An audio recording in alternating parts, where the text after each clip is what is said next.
কুল পাততে যাচ্ছি। ওই যে আমাদের পাড়া, এইখান থেকে কুল পারবো।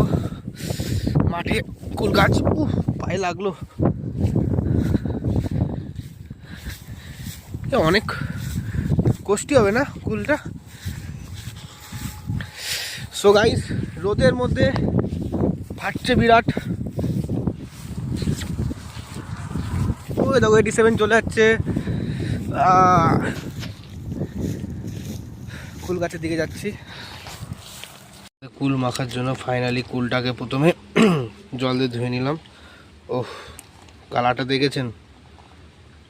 ও লাভলি। এটা কি? ও, কুলটা ভালো করে ধুয়ে নিয়েছি, মাখাটা সেই হবে এবার। লঙ্কাটা লঙ্কা দেবো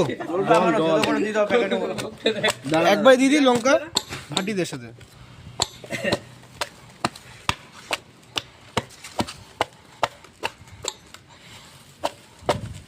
বছর কভার হয়ে যাবে না না, তারা এখন হালকা টেস্ট করা হচ্ছে লেবু পাতা দিয়ে ভালোভাবে। মাখা মাখছি। ওহ, কিরকম হয়েছে? দেখ লবণটা বল, দেখ।